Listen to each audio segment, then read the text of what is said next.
Hello, I'm Baljeet Sandhu, Marketing Coordinator at the Leadership Foundation. I would now like to introduce on stage Chibundu Onuzo, writer and postgraduate research student at King's College London, and she'll be talking to us about present students and future leaders.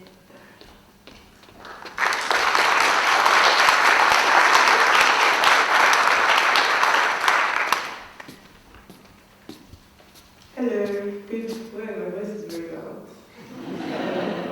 This is actually why I came. I never had one of these wire microphones clipped to my ears, so I came because I wanted to use a wire.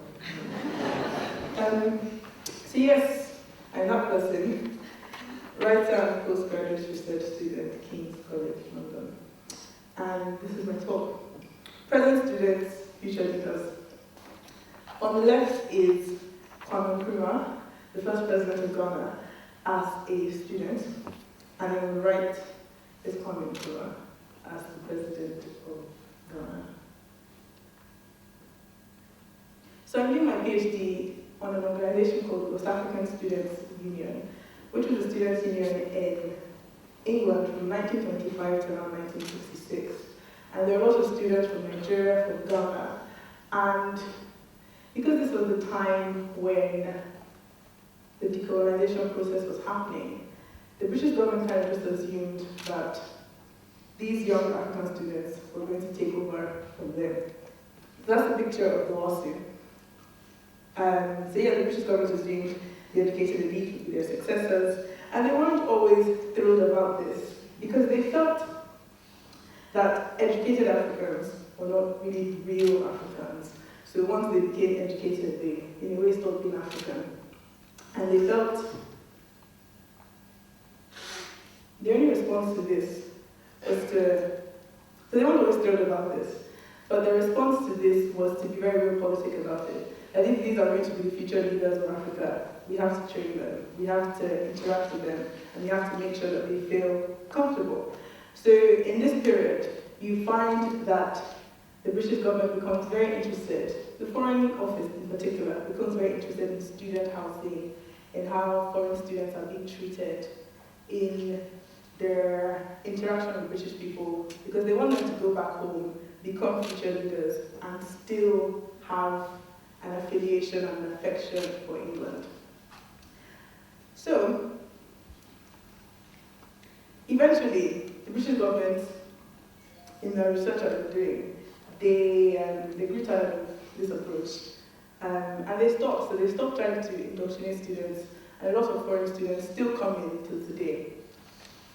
And I feel that there's a role for universities in England to take up, because you still have a lot of foreign students coming in from all over the world.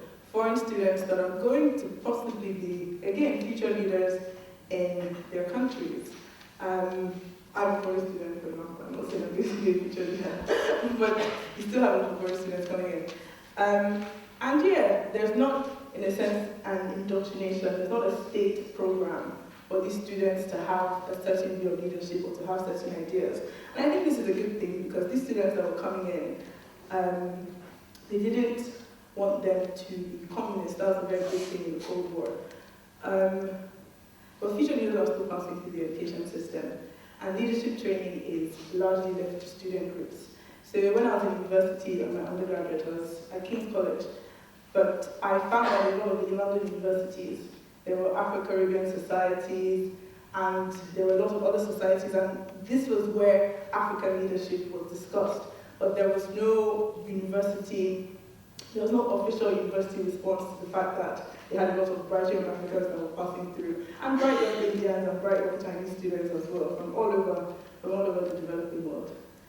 And what actually got me thinking of this talk was that in King's College, we have a wall, a glass wall when you're coming through, and it has a lot of alumni, and it has students, past students of King's, and they have little bios of them.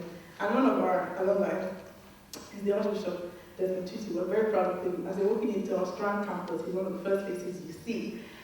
But then I began to think of other alumni.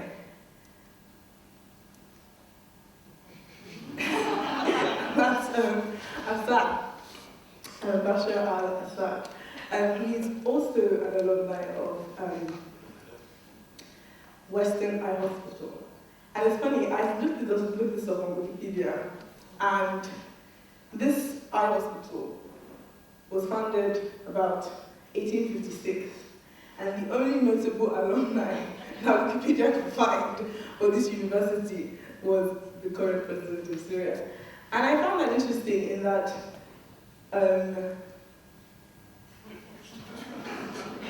it's not too late. Because this is what I was discussing this presentation, and a lot of people said, but by the time people, Assad was a postgraduate student who still was Desmond Tutu, that by the time a lot of people come from other countries into England, they're already fully formed. And so there's no point in trying to change their mindset because they're already pretty much set.